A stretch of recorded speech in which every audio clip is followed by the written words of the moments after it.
Mbappe Real মাদ্রিদে চলে আইছে এবং পিএসজির দর্শক, পিএসজির সাপোর্টার সবার মনে কষ্ট দিয়া এমবাপ্পে অফিসিয়ালি আজকে রিয়াল মাদ্রিদের হয়ে গেল।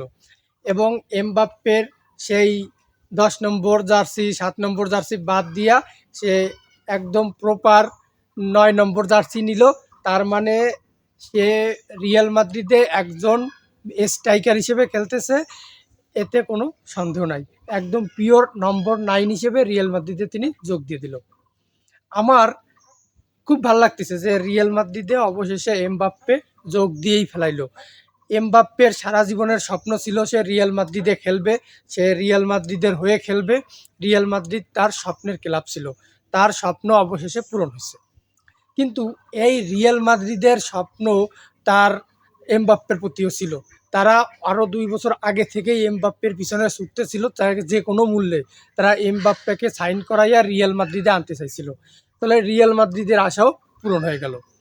একদিকে এমবাপ্পের আশা পূরণ হয়েছে, একদিকে রিয়াল মাদ্রিদের আশা পূরণ হয়েছে, আর এদিকে পিএসজির আমও গেছে, ছালাও গেছে। এই পিএসজি এমবাপ্পেকে খুশি করার জন্য, এমবাপ্পের কথা রাখার জন্য নেইমারের মতো প্লেয়ারকে অবহেলা করলো। নেইমার বাধ্য হলো পিএসজি ছেড়ে চলে যেতে, এবং সে সৌদি আরবের মতো একটা থার্ড ক্লাস লিগে যেয়ে যোগ দিল, যে লিগে এই নেইমার খেললো। কারণ পিএসজিতে থাকলে নেইমার তার পুরো দিয়ে খেলতে পারতেছিল না। সে প্লান্টিনিয়া, এমবাপ্পে আর নেইমারের ভিতরে একটা বিশাল গ্যাঞ্জাম হচ্ছিল, যে কারণে নেইমার ওইখানে থাকতে না পারা এমবাপ্পের উৎপাতে চলে আসলো, পিএসজি ছেড়ে দিল।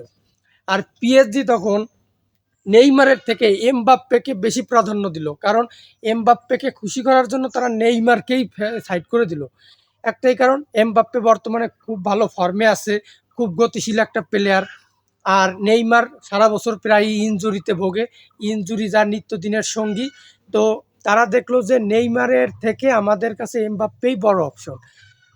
যে পিএসজি এমবাপ্পের জন্য এত করলো, এত সুযোগ দিল, পেনাল্টি শুট পর্যন্ত এমবাপ্পের দিল, নেইমার মেসি থাকা অবস্থায় সে পুরোপুরিভাবে পিএসজিকে একটা বাস ধরায় দিল, পিএসজির সাথে বেইমানি করলো, সোজা রিয়াল মাদ্রিদে চলে গেল। আসলে রিয়াল মাদ্রিদ এমন একটা ক্লাব যাদের 14-15টা চ্যাম্পিয়ন্স লিগের ট্রফি আছে, খুব ঐতিহ্যবাহী ক্লাব, অনেক ভালো ভালো প্লেয়ার আছে, বালিংহাম আছে, ভিনিসিয়াস জুনিয়র আছে। তো এদের সাথে খেলতে পারবে। এরপরেও ক্লাবের 1000 বছরের ঐতিহ্য, রোনালদো খেলে গেছে, বড় ভক্ত এমবাপ্পে। সব মিলাইয়া এমবাপ্পের আশা পূরণ হয়ে গেছে। এমবাপ্পে একদম পিএসজির মাথায় বাস দিয়ে চলে গেল। এখন পিএসজির সব থেকে বড় ক্ষতি হয়েছে, তারা না পাচ্ছে এমবাপ্পেরে, না পাচ্ছে মেসিরে। যাই হোক, এমবাপ্পের জন্য শুভকামনা রিয়াল মাদ্রিদে। তবে আমার কাছে মনে হয় রিয়াল মাদ্রিদে এমবাপ্পে আসায় অনেক প্লেয়ারদের জন্যই অনেক সমস্যা হয়ে গেল। এখন ওদের প্লেয়িং 11 কি করে সেট হবে আমার কাছে খুব কনফিউশন, কারণ এত এত ভালো প্লেয়ার, এর মাঝে কার কপাল পরে এমবাপ্পে আসা সেইটাই দেখার বিষয়। ধন্যবাদ সবাইকে।